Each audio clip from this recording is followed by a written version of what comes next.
Hello guys, हमें उम्मीद है कि आप सब ठीक होंगे। कई दिनों से कुछ निजी कारणों से लेक्चर अपलोड नहीं हो पा रहे थे। फिर से आज से लेक्चर अपलोड होंगे। आज क्लास 10th का और कल से 12th और कॉम्पिटिटिव मैथ का भी कल से अपलोड होने लगेगा। हम लोग क्या पढ़ेंगे आज पढ़ेंगे समांतर श्रेणी। इसके पहले द्विघात बहुपद हम लोगों ने पूरी तरह से खत्म कर लिया था। आज पढ़ेंगे हम लोग समांतर श्रेणी। किस बुक से पढ़ते हैं? तो एनसीईआरटी बेस पे सभी बुक हम लोग पढ़ते हैं। जितने एनसीईआरटी में सवाल दिए हो, उदाहरण हो, सब कुछ पढ़ते हैं। और किसी भी आप बुक से हो, सभी बुकों के जो मेन कॉन्सेप्ट होते हैं, जिस कॉन्सेप्ट के थ्रू समांतर श्रेणी के सवालों को हल किया जाता है, ये सब हम लोग देखते हैं। तो आइए आज समांतर श्रेणी के बेसिक कॉन्सेप्ट के बारे में जानते हैं कि समांतर श्रेणी होती क्या है, इसको हल कैसे किया जाता है। और यदि आपने हमारे चैनल को सब्सक्राइब नहीं किया होगा, पहली बार आए होंगे, तो चैनल को सब्सक्राइब कीजिए और वीडियो को लाइक कीजिए और दोस्तों को भी शेयर कीजिए। आइए आज का हम लोग टॉपिक पढ़ते हैं समांतर श्रेणी। समांतर श्रेणी मतलब देखिए, नाम में ही इसमें आता है समांतर, समान अंतर। नाम में ही है समान अंतर, मतलब जिस श्रेणी मतलब जैसे देखिए, जैसे 2, 5, 8, 11, 14, ये सब एक श्रेणी मतलब कोई नंबर हो। एक समांतर मतलब जिसमें समान अंतर के साथ एक श्रेणी बनती हो, एक सीरीज बनता है। देखिए, जैसे यहाँ पे कितने का अंतर है? तो +3। यहाँ पे कितने का अंतर है? तो +3। यहाँ पे कितने का अंतर है? +3। यहाँ पे भी +3 का ही अंतर है। 2, 3, 5, 5, 3, 8, 8, 3, 11, 11, 3, 14। ये सब हम लोगों के समांतर श्रेणी हो गए। ये कैसी श्रेणी है? तो समांतर श्रेणी। समांतर श्रेणी को इंग्लिश में शॉर्टकट इसे एपी भी कहा जाता है। इसे क्या कहा जाता है? एपी। एपी का मतलब क्या होता है? तो arithmetic progression. Arithmetic progression AP का मतलब, इसमें जो ए है इसका मतलब हो जाता है अरिथमेटिक, और जो पी है इसका मतलब हो जाता है प्रोग्रेशन।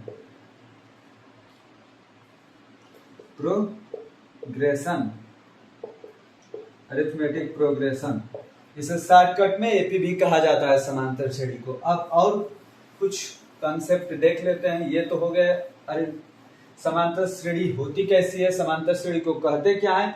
अब जैसे कहीं भी सीरीज हो, कहीं भी कोई श्रेणी हो, जैसे मान लीजिए अभी हम लोगों ने जो श्रेणी लिखी थी, क्या लिखा था? 2, 5, 8, 11, 14। इसमें जो पहला पद होता है, पद क्या होता है? सबसे बड़ी बात है पद। तो पद मतलब इसमें कोई भी एक संख्या हो, जैसे यहाँ पे कामा लग गया, इसमें ये एक संख्या हो गई, ये एक संख्या। इसमें कितनी संख्याएं? 5। पहली संख्या 2, दूसरी 5, तीसरी 8, चौथी 11, पांचवी 14। तो पद होता क्या है? तो इस सूची में कोई भी संख्या पद कहलाती है। पद क्या होता है? तो सूची की संख्याएं पद कहलाती है। सूची की संख्या पद कहलाती है।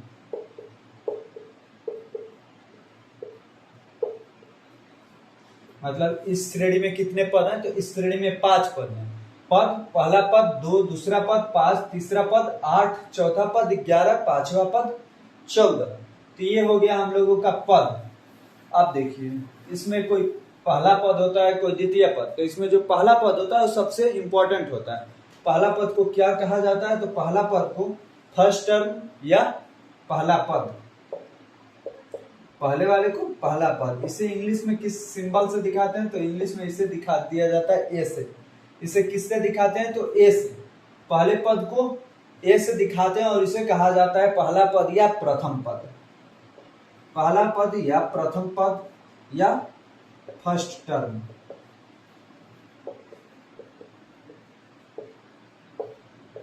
First term. इस श्रेणी में पहला पद क्या है? तो a = 2। ये रहा हम लोगों का प्रथम पद। अब हम लोगों ने प्रथम पद समझ लिया। इसमें एक सर्वांतर होता है, मतलब जो समान अंतर है, जो अंतर है उसी को सर्वांतर कहा जाता है।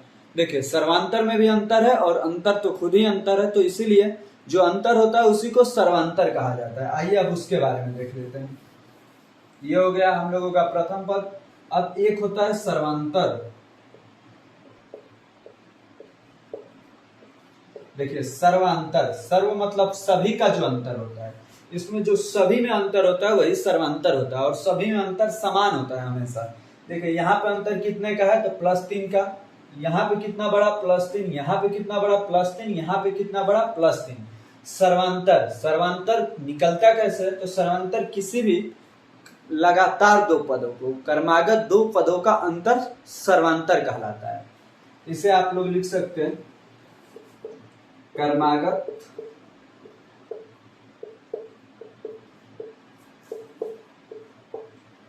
क्रमागत दो पदों का अंतर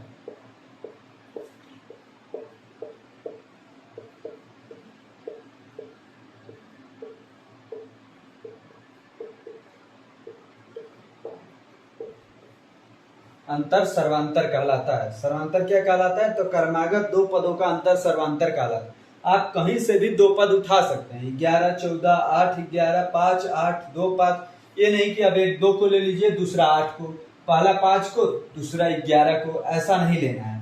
सर्वांतर को किससे दिखाते हैं, तो सर्वांतर को दिखाते हैं डी से।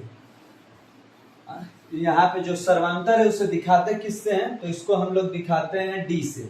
डी निकलता कैसे है, तो लगातार दो पदों का अंतर। मान लीजिए यदि पहला दो पदों का अंतर निकालते हैं तो उसे डी भी आप लोग कह सकते हैं, मतलब डी तो सबका सर्वांतर हो जाता है। मतलब यदि चेक करनी हो, श्रेणी को चेक करनी हो कि वो हमारी श्रेणी समांतर श्रेणी में है या नहीं है, ये हम लोग कैसे पहचानेंगे, तो डी का मान निकालेंगे। कैसे, तो यहाँ पे भी डी का मान, यहाँ पे भी डी का मान, और यहाँ पे भी डी का मान, यहाँ पे भी डी का मान। यदि सारे जगहों पे डी का मान समान है तो वह हमारी श्रेणी समांतर श्रेणी है, एपी में है। अब आइए देखते हैं 5 - 2, 5 - 2 कितना आया, 3 आया। अब 8 - 5, 8 - 5 ये भी 3 आया। अब 11 - 8 ये भी 3 आया। 14 - 11 ये भी 3 आया। देखिए टोटल हर एक जगह पे आंसर आया है हमारा 3। सर्वांतर का मान हमेशा 3 है। अब देखिए जब सर्वांतर का मान 3 है, यहाँ पे भी एक डी निकला, यहाँ भी, यहाँ भी, यहाँ भी, तो इस डी को कहते क्या है, तो आप लोग पहले वाले को D1 भी कह सकते हैं, दूसरे वाले को D2 भी कह सकते हैं, तीसरे वाले को D3 भी कह सकते हैं, चौथे वाले को D4 भी कह सकते हैं। अब इसका एक फार्मूला मान लीजिए कि होता है, फार्मूला आप लोग डायरेक्टली देख लीजिए, जिससे किसी भी श्रेणी को हम लोग आसानी से पहचान लेंगे। जैसे देखिए फार्मूला होता है तो उससे कहीं भी भूलेंगे नहीं। ऐसे तो फार्मूला आप लोग फार्मूला अपने मन से भी बना सकते हैं, फार्मूला अपने मन से ही बनाया जाता है, क्योंकि याद की हुई चीजें बहुत देर तक याद नहीं रहती। अब देखिए सर्वांतर डी कैसे निकलता है, तो पहला D1 लिख लीजिए। D1 कैसे निकलेगा, तो A2 - A1, A2 - A1। D2 कैसे निकलेगा, तो D2 निकलेगा A3 - A2। ऐसे D3 कैसे निकलेगा, तो D3 निकलेगा A4 - A3। D4 कैसे निकलेगा, A5 में A4। यदि ये सभी डी इक्वल है, सभी डी इक्वल है, ये नहीं है कि जितना पद दिया हुआ हो सबका हम लोग सर्वांतर निकाले। 2-3 पदों का लगातार सर्वांतर निकाल लेते हैं। यदि हमें शक है, लग रहा है कि नहीं है श्रेणी में, तब अगले 2 पदों का भी निकाल लेते हैं। ये जरूरी नहीं है कि D1, D2, D3 निकालेंगे तभी D4 निकालेंगे।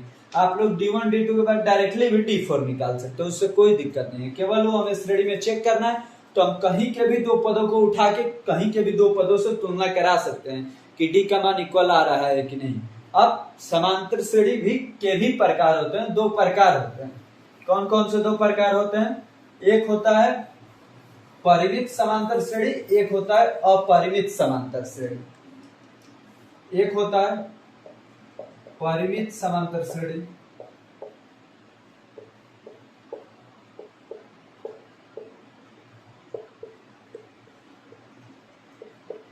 एक परिमित समांतर श्रेणी, दूसरा अपरिमित समांतर श्रेणी।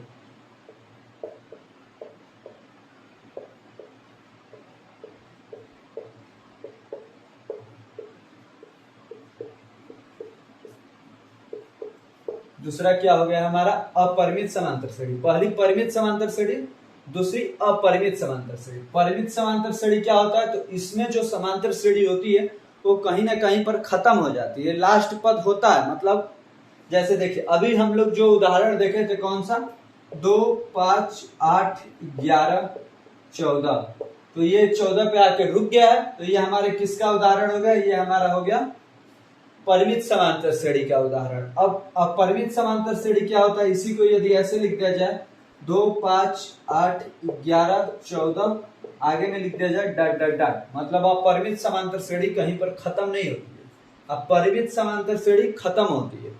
इसमें अंतिम पद होता है, परिमित समांतर श्रेणी में अंतिम पद होता है, अंतिम पद होता है। अंतिम पद क्या है, 14 है। इसमें अंतिम पद नहीं होता है। अपरिमित समांतर श्रेणी में अंतिम पद नहीं होता है।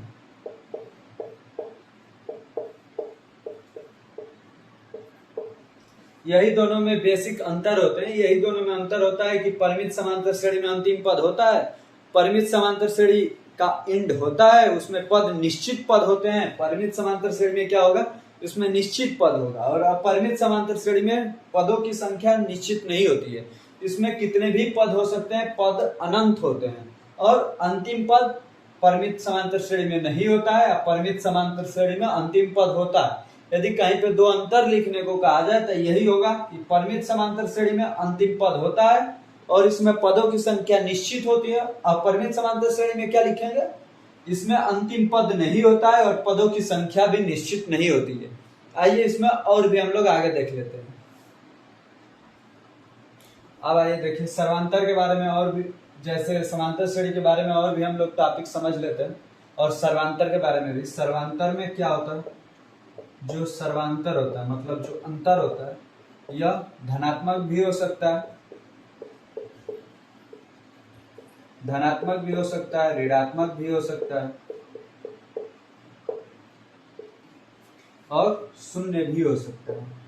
तीनों मान इसमें हो सकते हैं, धनात्मक, ऋणात्मक, शून्य।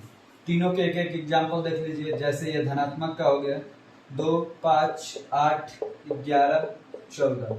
ऐसे ही ऋणात्मक का देख लीजिए।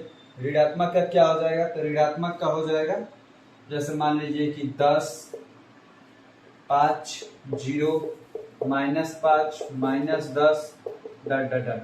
अब जीरो वाले का देख लीजिए। जीरो में सभी पद समान होते हैं, सो 2 2 2 2 2। अब कहीं पर ऐसा दिख जाए कि उसमें सभी पद एक ही जैसे हों तो ये नहीं कहेंगे कि ये समांतर श्रेणी में है ही नहीं, ये भी समांतर श्रेणी में है। यदि सभी पद एक समान हैं तो वह भी समांतर श्रेणी में है, क्योंकि वहां भी सर्वांतर कितना है, वहां भी सर्वांतर है 0। और सर्वांतर क्या क्या हो सकता है, सर्वांतर धनात्मक भी हो सकता है, सर्वांतर ऋणात्मक भी हो सकता है और सर्वांतर शून्य भी हो सकता है। सर्वांतर तीनों हो सकता है। अब देखिए एक और इसमें कंसेप्ट बचा हुआ है, उसको कर लेने के बाद हम लोग एनसीईआरटी में जो पहले चैप्टर में 2 उदाहरण हैं उन उदाहरणों को भी हल किया जाएगा। आइए एक और बेसिक कंसेप्ट है उसको भी देख लेते हैं। एक समांतर श्रेणी का व्यापक रूप क्या होता है, तो इसको देख लीजिए। जैसे मान लीजिए कि श्रेणी हमारी हो गई 2 5 8 11 14। यहाँ पे पहला पद क्या है 2, तो यहाँ पे 2 के साथ क्या हुआ है 2 + 3। यहाँ पे क्या हुआ है, तो यहाँ पे हुआ है 2 + 3 + 3 हो गया, एक और 3 आ गया। यहाँ पे क्या हुआ है, तो यहाँ पे भी एक और 3 आ गया है, और यहाँ पे क्या हुआ है, तो यहाँ पे भी एक और 3 बढ़ गया है। देखिए आप सभी पदों को जोड़ेंगे तो सेम ऊपर वाला पद आएगा।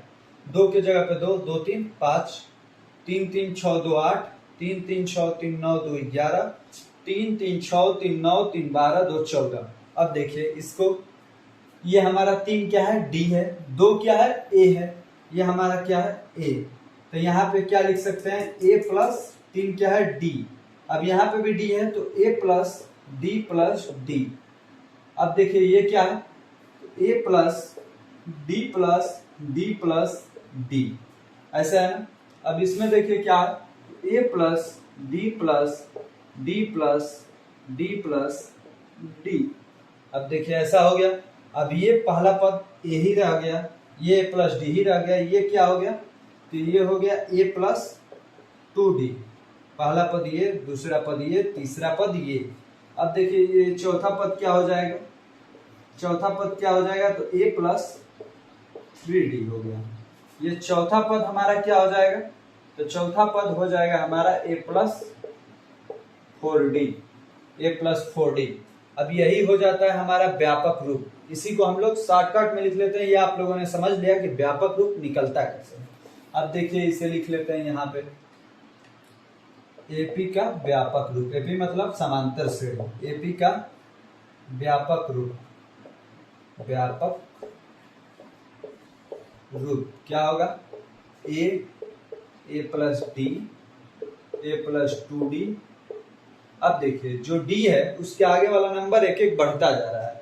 यहाँ पे a प्लस डी, यहाँ पे a प्लस 2d, यहाँ पे क्या हो गया है a plus 3d। a plus 3d के बाद क्या हो गया है a plus 4d, a plus 4d। अब इसके बाद डॉट डॉट डॉट आप लोग कितना भी पद कहे लिख सकते हैं। a प्लस 5d हो जाएगा, उसके बाद a प्लस 6d हो जाएगा, a प्लस 7d हो जाएगा, ऐसे ही बढ़ता रहेगा। अब हम लोग पहले चैप्टर में 2 उदाहरण दिए हैं, उन उदाहरणों को भी कर लेते हैं, क्योंकि केवल थ्योरी और केवल फार्मूला पढ़ लेने से ही मैथ समझ में नहीं आता है। जब तक सवालों को हल नहीं करेंगे मैथ आपको कभी भी समझ में नहीं आएगा। तो आइए हम लोग उदाहरण को हल कर लेते हैं। इसके बाद देखिए ये रहा हम लोगों का पहला उदाहरण। क्या है? एपी में ये श्रेणी है, कौन से? 3/2, 1/2, -1/2, -3/2 के लिए प्रथम पद और सर्वांतर डी लिखिए। सबसे पहले हम लोग सीरीज लिख लेंगे। क्या है श्रेणी? 3/2, 1/2, -1/2, -3/2, उसके बाद डॉट डॉट डॉट। पहला पद क्या होता है? प्रथम पद जो पहले लिखा हुआ, तो a इक्वल टू क्या हो गया हमारा? 3/2। सर्वांतर कैसे निकलता है? d का मान। तो d का मान क्या हो जाता है? किसी भी लगातार 2 पदों का अंतर। तो किसी भी 2 पदों को उठा करके हम लोग उसका अंतर निकाल लेंगे। इन दोनों का अंतर निकाल लेते हैं तो 1/2 माइनस में 3/2। अब देखिए एक जब हर बराबर होता है तो अंश घट जाता है। 1 में से 3 जाएगा, -2, तो क्या हो जाएगा? -2/2। अब 2 से 2 कट जाएगा तो d का मान क्या है? -1। अब ये रहा हम लोगों का a का मान 3/2 और d का मान -1। ये रहा हम लोगों इसका आंसर। अब ऐसे ही हम लोग दूसरा सवाल देख लेते हैं। ये रहा हम लोगों का दूसरा उदाहरण। इसमें 4 सवाल है। दूसरे में फर्स्ट, सेकंड, थर्ड, फोर्थ। पहला सबसे पहले कर लेते हैं। क्या है हम लोगों का दूसरा? संख्याओं की निम्नलिखित सूचियों में से कौन कौन से एपी में नहीं है? यदि इनमें कोई एपी में है तो उसके अगले 2 पद लिखिए। इसमें 4 उदाहरण है, अभी हम लोगों ने पहला लिखा है। इसमें जो एपी में है उसके अगले 2 पद लिखने हैं, जो एपी में नहीं है उसे केवल लिख देना है कि ये एपी में नहीं है। आइए पहले वाले को देखते हैं। इसमें a का मान क्या हो जाएगा? a का मान 4, a का मान 4 हो गया ना। अब d के मान ही निकाल के 2-3 d का मान निकालते हैं 2-3 जगहों पे, जैसे d1, d2, d3 निकालते हैं और सभी d बराबर होते हैं तो वह श्रेणी समांतर श्रेणी में है। यदि सभी d बराबर नहीं होते हैं तो वह हमारी श्रेणी समांतर श्रेणी में नहीं है। आइए इसको हल कर लेते हैं। अब जैसे मान लीजिए कि d1 निकालना, अब a1, a2, a3 पहले लिख लेते हैं। देखिए a1 इसमें क्या है? a1 है हमारा 4, a2 क्या है? a2 हमारा 10 है, a3 क्या है हमारा? a3 16 है, a4 क्या है हमारा? a4 22 है। अब आइए इसमें d का मान निकालते हैं। जैसे d1 कैसे निकलेगा? अभी हमने बताया था a2 माइनस में a1। अब a2 माइनस a1 तो मतलब 10 माइनस 4 क्या आया? 6 आया। ये d1 निकल गया। अब d2 निकाल लेते हैं। d2 कैसे निकलेगा? तो a3 माइनस में a2, a3 क्या है? 16, a2 क्या है? 10, ये क्या हो जाएगा? 6। d2 का मान क्या आया? 6। ऐसे ही d3 निकाल लेते हैं। तो d3 कैसे निकलेगा? a4 माइनस में a3, a4 का मान क्या है? 22, a3 का मान क्या है? 16, क्या आया? 6। अब देखिए d1 का मान 6, d2 का मान 6, d3 का मान भी 6 है। अब इसे बराबर कर लेंगे तो क्या हुआ हमारा? d1 बराबर d2 बराबर में d3। अब ये सभी पद बराबर हैं, d1, d2, d3 बराबर है, इसलिए यह एपी में है। अब यहाँ पे लिख लेते हैं हम लोग एपी में है। तब अगले 2 पद लिखने थे। क्या कहा था कि यदि इनमें कोई एपी में है तो उसके अगले 2 पद लिखिए। अगले 2 पद लिख लेते हैं। तो अगले 2 पद कैसे निकलेंगे? तो उसमें d का मान जोड़ते जाएंगे, जो सर्वांतर है d, इसी का मान जोड़ते जाएंगे तो अगले पद निकलते जाएंगे। अब देखिए पहले जितना दिया है उतना लिख लेते हैं। 4, 10, 16 और 22 इतना दिया हुआ था। अब 22 में 6 जोड़ेंगे तो कितना आएगा? 28 और 28 में 6 जोड़ देंगे तो 34। तो ये रहे हमारे अगले दो पद, ये 28 और ये 34। 4, 10, 16, 22, 28, 34। हमने जो अगले दो पद लिखे हो कौन कौन से, 28 और 34। ये सभी डी का मान बराबर था, इसीलिए यह सीरीज एपी में है। अब हम लोग दूसरा उदाहरण देख लेते हैं। ये रहा हम लोगों का दूसरा उदाहरण। क्या है, 1 -1 -3 -5। इसमें भी a1 a2 a3 a4 लिख लेंगे। a1 क्या है हमारा, a1 है 1, a1 क्या है 1, a2 क्या है -1, a3 क्या है -3, a4 क्या है तो -5। a1 1, a2 -1, a3 -3, a4 -5। अब यहाँ पे निकालेंगे d1 d2 d3। d1 का मान कैसे निकलता है, a2 माइनस में a1, a2 का मान क्या है -1, a1 का मान क्या है 1, तो -1 -2। ये रहा हम लोगों का d1 का मान। अब ऐसे ही d2 का मान निकाल लेंगे। d2 का मान कैसे निकलेगा, तो a3 माइनस में a2, a3 minus a2, a3 का मान क्या है -3, a2 का मान क्या है -1, तो यहाँ पे हो जाएगा -1। अब ये माइनस माइनस प्लस, तो -3 प्लस 1 कितना हो जाएगा -2। ये भी आया -2। अब एक और निकाल लेते हैं d3। d3 का मान कैसे निकलेगा, तो a4 माइनस में a3, a4 का मान क्या है -5, a3 का मान क्या है -3। अब माइनस माइनस प्लस हो जाएगा, तो इसमें भी हो जाएगा -5 + 3, तो कितना आ जाएगा -2। अब देखिए ये यहाँ भी -2, यहाँ भी -2, यहाँ भी -2, सारे -2 हैं। तो d1 d2 d3 सभी जब बराबर आते हैं तो एपी में है, तो क्या लिखेंगे, एपी में है। जब एपी में होता है तो क्या करना है, हमें अगले दो पद निकालने। तो अगले दो पद कैसे निकालेंगे, इसी डी का मान जोड़ते जाएंगे, इसी डी का मान उस पदों में जोड़ते जाएंगे। पहला पद क्या था, उसे लिख लेते हैं 1 -1 -3 -5। अब इसके आगे वाले हमें दो पद लिखने थे, आगे वाले दो पद तक कैसे निकलेगा, -5 में -2 ऐड करेंगे तो -5 और -2 जोड़ के -7 हो जाएगा। अब -7 में -2 और ऐड करेंगे तो क्या हो जाएगा -9 हो जाएगा। -7 में -2 और ऐड करेंगे तो -9। ये रहा हम लोगों का दूसरा उदाहरण। अब इसी का तीसरा जो तीसरा है उसको हल कर लेते हैं। ये रहा हम लोगों का दूसरे का तीसरा। आइए इसको भी हल कर लेते हैं।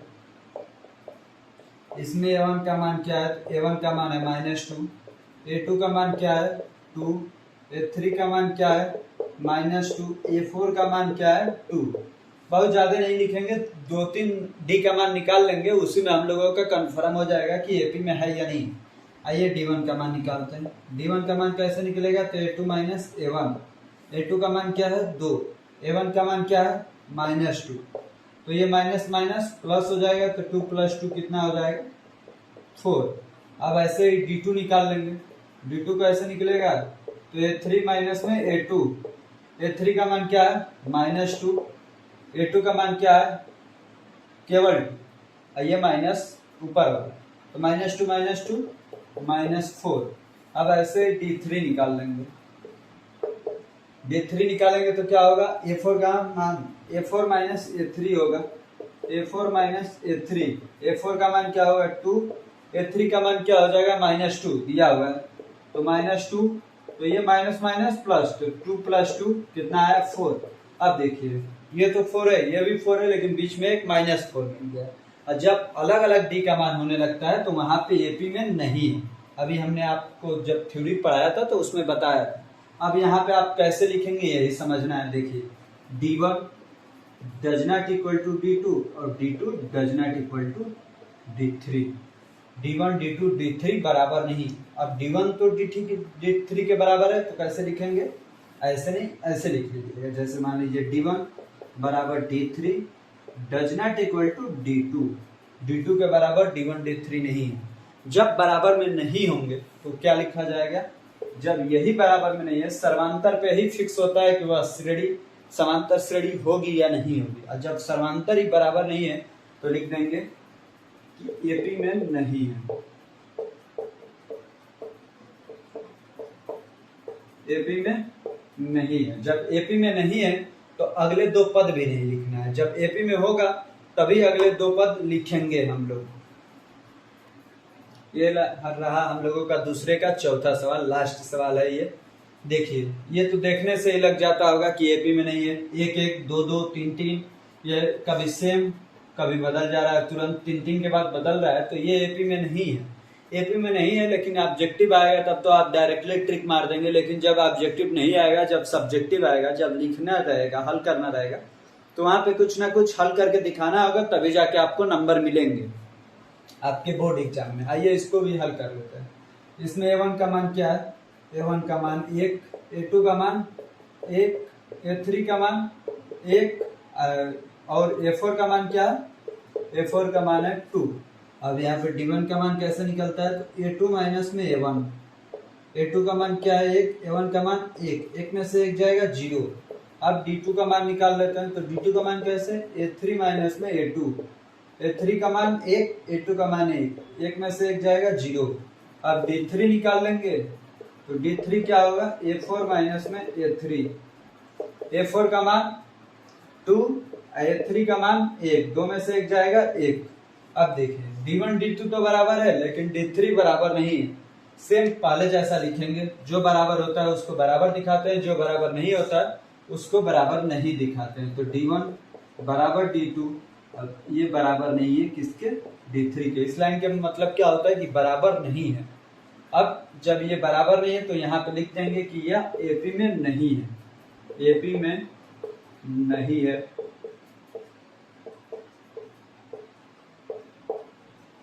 एपी में नहीं है। अब हम लोग अगले दिन, आज का हम लोगों का लेक्चर यहीं पे समाप्त होता है। अब हम लोग अगले दिन इसका चैप्टर नंबर 5 का समांतर श्रेणी का पहला एक्सरसाइज 5.1, एक्सरसाइज 5.1 प्रश्नावली 5.1 लेकर के हल करेंगे। आप लोगों को नेक्स्ट डे इसका लेक्चर मिल जाएगा।